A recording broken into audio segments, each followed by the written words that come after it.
ഇതുപോലെ നിരവധിയായ ആക്രമണങ്ങൾ എത്രയോ കാലം കൊണ്ട് റീച്ചിനും റീൽസിനും വേണ്ടി ഖജനാവിൽ നിന്ന് വാഴക്കുല ഏതാ, രമണൻ ഏതാ, ചങ്ങമ്പുഴ ഏതാ, വകുപ്പ് മേധാവിയെ സമ്മർദ്ദത്തിലാക്കുക. ഈ കേരളത്തിന്റെ കണ്ണായ സ്ഥലങ്ങളിലെല്ലാം പാർട്ടി ഓഫീസായാലും ഒന്നി കെട്ടിടം ഇടിഞ്ഞു മരിക്കും, അല്ലെങ്കിൽ മരുന്ന് മാറി കൊടുത്ത് മരിക്കും. വിരോധമായിരിക്കാം പോസ്റ്ററുകളിലൂടെ തീർക്കാൻ ശ്രമിക്കുന്നത്. രണ്ടു വാക്ക് ചേർത്ത് പറയാൻ പഠിച്ച കാലഘട്ടത്തിൽ കോൺഗ്രസ് എന്ന് മുദ്രാവാക്യം വിളിച്ചു.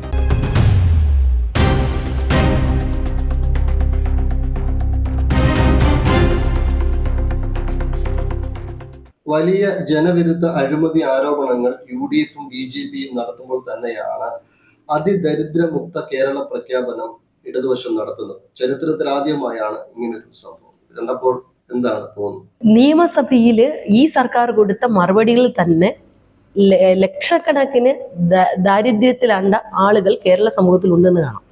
ഈ ശ്രീ പിണറായി വിജയനും കേരളത്തിലെ മന്ത്രിമാരും CPM-ന്റെ നേതാക്കന്മാരും അവരൊക്കെ അതിസമ്പന്നരായി. അതുകൊണ്ട് ഇപ്പൊ എന്താ പ്രശ്നം എന്ന് വെച്ചാൽ അവർക്ക് പാവങ്ങളെ കാണാൻ കഴിയുന്നില്ല. ഞാൻ ഓർക്കുക, ചൈനീസ് പ്രസിഡന്റ് ഇന്ത്യയിൽ വന്നൊരു സമയമുണ്ട്.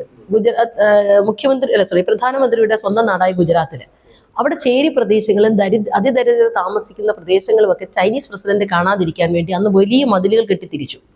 അതുപോലൊരു വൻ മതിലാണ് കേരളത്തിൽ ദാരിദ്ര്യ മുക്ത കേരളം, അതിദരിദ്രരില്ലാത്ത കേരളം എന്ന അലങ്കാരത്തോടുകൂടി ഒരു പദ്ധതി നൽകി. ഞാൻ മനസ്സിലാക്കുന്നത് ഏതാണ്ട് 1.5 കോടി രൂപയാണ് ആ പദ്ധതി പ്രഖ്യാപനത്തിന് ചെലവഴിച്ചത്. അതിലൊരു 10 പൈസ എടുത്ത് ഏതെങ്കിലും ദരിദ്ര ഒരാൾക്ക് മരുന്ന് വാങ്ങാനോ ഇത്തിരി കഞ്ഞി വാങ്ങിച്ചു കുടിക്കാനെങ്കിലും പൈസ കൊടുത്തിരുന്നുവെങ്കിൽ പുണ്യം കിട്ടത്തില്ലായിരുന്നു. ഈ അതിദരിദ്രരെ സഹായിക്കുന്നില്ല എന്ന് മാത്രമല്ല, അവരുടെ മേത്ത് കയറി നൃത്തമാടുകയാണ് ചെയ്യുന്നത്.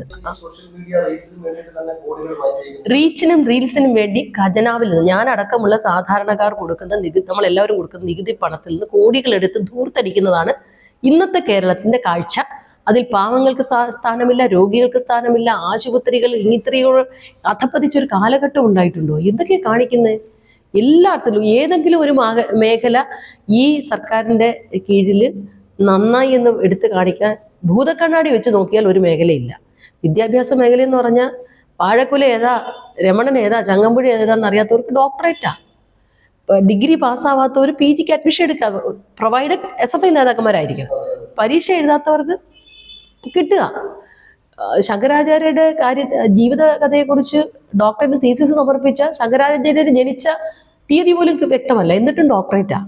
എന്നിട്ട് സംസ്കൃത സർവകലാശാല ഈ അടുത്ത ദിവസം കാര്യവട്ടം ക്യാമ്പസിൽ സംസ്കൃത ഡിപ്പാർട്ട്മെന്റിൽ ഈ അടുത്ത സമയത്ത് കേട്ടൊരു വലിയ വിവാദം എന്ന് പറഞ്ഞാൽ സംസ്കൃതത്തിൽ പോയിട്ട് ഇംഗ്ലീഷിൽ പോലും ചോദിച്ച ചോദ്യങ്ങൾക്ക് ഉത്തരം പറയാൻ പറ്റാത്ത ആൾക്ക് ഡോക്ടറേറ്റ് കൊടുക്കണമെന്ന് വകുപ്പ് മേധാവിയെ സമ്മർദ്ദത്തിലാക്കുക. എന്നിട്ട് അവർക്കെതിരെ ആക്ഷേപങ്ങൾ പറയുക.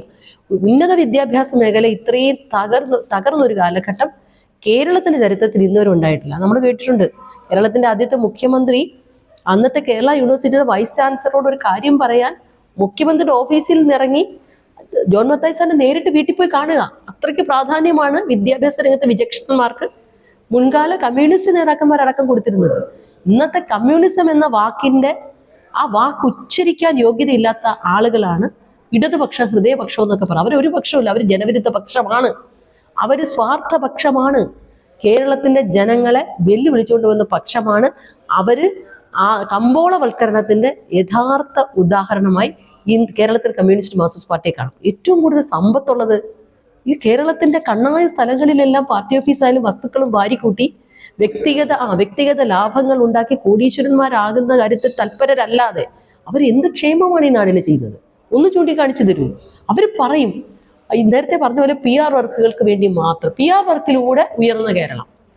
കേരളം അമേരിക്കയെക്കാളും പറയുമ്പോൾ ഈ മരുന്ന് കൃത്യമായി ചികിത്സ കിട്ടാതെ ആളുകൾ മരിക്കുന്നു.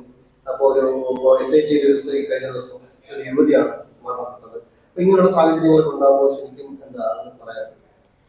കഴിവുകെട്ട ആരോഗ്യമന്ത്രി ആശുപത്രിയിൽ നേരെ ആരോഗ്യമായിട്ട് പോയാൽ തിരിച്ച് മൃതശരീരമായിട്ടാണ് വരുന്നത്. ചവറയിലൊരു വേണു എത്ര ദിവസം ആശുപത്രി കിടന്നു, ഒരു ചികിത്സ. നമ്മളൊക്കെ പലപ്പോഴും ഇതിന് സാക്ഷികളായിട്ടുണ്ട്. കാരണം പൊതുപ്രവർത്തകർ എന്ന നിലയിൽ ഞങ്ങളെയൊക്കെ മെഡിക്കൽ കോളേജിൽ കിടക്കുന്നവർ, ജില്ലാ ആശുപത്രിയിൽ പോകുന്നവർ, പ്രാഥമിക ആരോഗ്യ കേന്ദ്രങ്ങളിൽ പോകുന്നവർ എല്ലാവരും വിളിക്കാറുണ്ട്.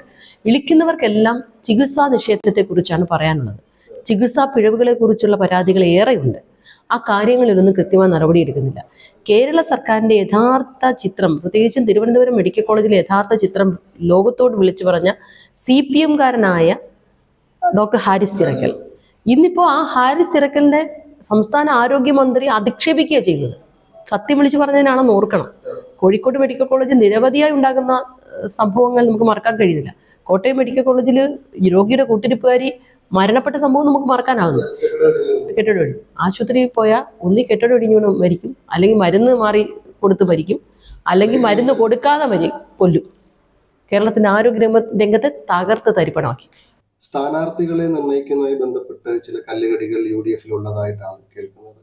അർഹതപ്പെട്ട പലർക്കും സ്ഥാനാർത്ഥിത്വം നഷ്ടപ്പെട്ടു എന്നൊക്കെ പറയുന്നു. ഈ കൂട്ടായ ഒരു തീരുമാനത്തിൽ തന്നെയാണോ ഈ സ്ഥാനാർത്ഥികളെ?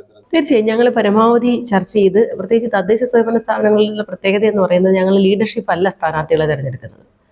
താഴെ തട്ടിൽ നിന്ന് വരുന്ന നിർദ്ദേശങ്ങളിൽ നിന്ന് യോഗ്യരായ ഒന്നിലധികം പേരുകൾ വരുമ്പോൾ വൺ അമംഗ് ഈക്വൽസ് അവരിൽ നിന്ന് ഒരാളെ തിരഞ്ഞെടുക്കുക എന്നുള്ള അതുപോലെ കഠിനമാണ്. ആ പ്രവർത്തനമാണ് നടന്നുകൊണ്ടിരിക്കുന്നത്. വിജയസാധ്യതയ്ക്ക് മുൻതൂക്കം നൽകിക്കൊണ്ട് ജനങ്ങൾക്കിടയിൽ കൂടുതൽ പ്രവർത്തിക്കുന്നവർക്ക് അവസരം കൊടുത്തുകൊണ്ടുള്ള തീരുമാനമെടുക്കാനാണ് കേരളത്തിലുടനീളം KPCCയുടെ നിർദ്ദേശം. അത് തന്നെയാണ് കൊല്ലം DCCയിലും താഴോട്ടും ഒക്കെ നടത്തുന്നത്.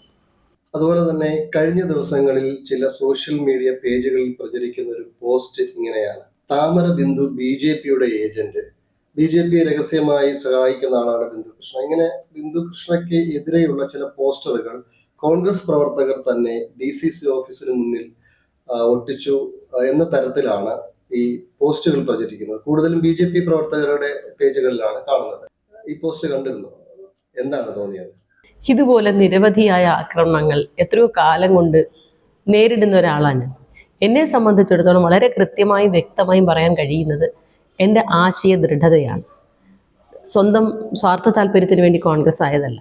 ഓർമ്മ വെച്ച നാൾ മുതൽ ഈ രാജ്യം നിർമ്മിച്ച, ഈ രാജ്യത്തെ നിലനിർത്തിയ, ഈ രാജ്യത്തെ പുരോഗതിയിലേക്ക് നയിച്ച, ഈ രാജ്യം ഇന്ത്യ രാജ്യം ഇന്ന് കാണുന്ന എല്ലാ നേട്ടങ്ങളുടെയും നേരവകാശികൾ അല്ലെങ്കിൽ അതിന് കാരണക്കാരായത് ഇന്ത്യൻ നാഷണൽ കോൺഗ്രസ്സാണ്.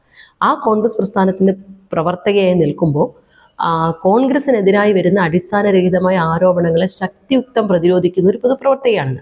സ്വാഭാവികമായും വിരോധമുണ്ടാകുക, എതിർ രാഷ്ട്രീയ പ്രസ്ഥാനത്തിലുള്ളവർക്ക് രാഷ്ട്രീയ വിരോധമുണ്ടാകുക സ്വാഭാവികമാണ്. അതിൻ്റെയൊക്കെ ഭാഗമായിട്ടുള്ളതായിട്ടാണ്. പ്രത്യേകിച്ചും ഇന്നത്തെ തെരഞ്ഞെടുപ്പ് പശ്ചാത്തലത്തിൽ കൊല്ലത്തെ തെരഞ്ഞെടുപ്പിനെ കാണുമ്പോൾ, പ്രത്യേകിച്ചും കൊല്ലം കോർപ്പറേഷന്റെ തെരഞ്ഞെടുപ്പിനെ കാണുമ്പോൾ ചരിത്രത്തിൽ ഇന്ന് വരെ ഇല്ലാത്ത രീതിയിൽ നേരത്തെ തന്നെ സ്ഥാനാർത്ഥികളെ പ്രഖ്യാപിച്ച് ഐക്യത്തോടുകൂടി നിശ്ചയദാർഢ്യത്തോടുകൂടി ഞങ്ങൾ മുന്നോട്ട് പോവുകയാണ്. അതിൽ വിരളി പൂണ്ട അധികാര കസേരയിലിരിക്കുന്നവർക്ക് അവരുടെ അധികാര കസേരയുടെ കാലിളകുന്നു കണ്ടതിന്റെ വിരോധമായിരിക്കാം പോസ്റ്ററുകളിലൂടെ തീർക്കാൻ ശ്രമിക്കുന്നത്. അല്ലെങ്കിലും BJPയിലേക്ക് ആളെ റിക്രൂട്ട്